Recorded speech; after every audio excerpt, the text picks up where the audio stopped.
Yeah, one of the things I think was rare about you guys is that you have pretty flexible matching logic as well for the customer. So some companies limit to specific field values as an input to get an output.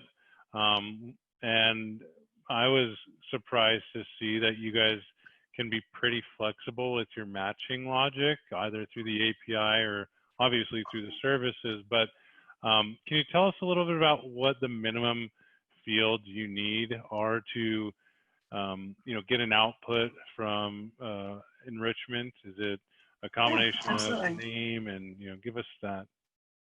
Well, so for a company, literally we just need the name of the company.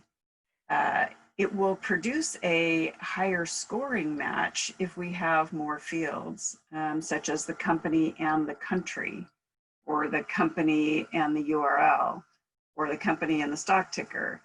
The more you can feed into it, the more of an accurate match you're likely to get. Because if you just give me Acme Printing, I mean, we have so many, Acme printings in our database that I don't really know exactly which one you're looking for. And I'll give you a really quick example on that. We had a customer come to us recently, and one of the records they had in this large data set was Fitbit, Ltd. In San Francisco, California, USA.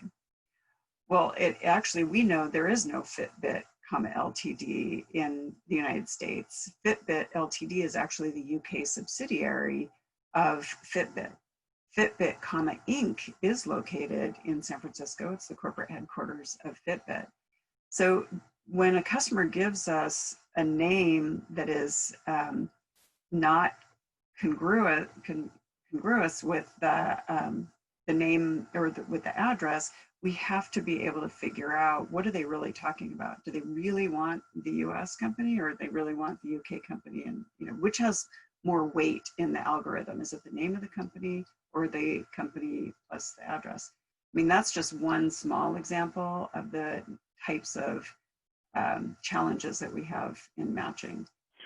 But clearly more than just URL. A lot of people don't have URL, so if you can only do a URL match, you're not going to match on nearly as many as we can if you use these other fields.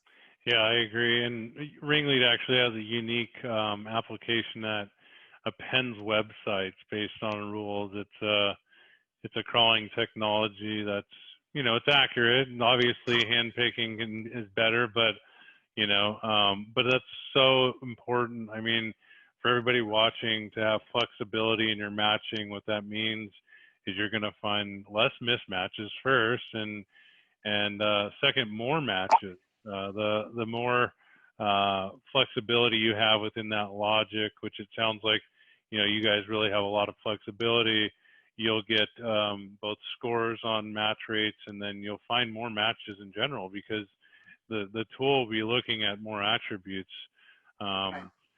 So in turn, go for it. I was going to say, and on contacts, we need first name, last name, company, or first name, last name, company, or email address. We will be able to match on either of those, and then return about 40 fields of information just from that. So we could return the company information, the job level, the job function, the industry classification, size of company. So one of the things we do a lot is just append web forms. A lot of companies just have InsideView Enrich running on their web form, so that they only have to ask for 1 or 2 or 3 at the most fields of information. They can get a much higher completion rate, because people don't really like to fill out much information manually, as you know. So the less you ask, the more likely they'll complete it, and then we can match it on our back end.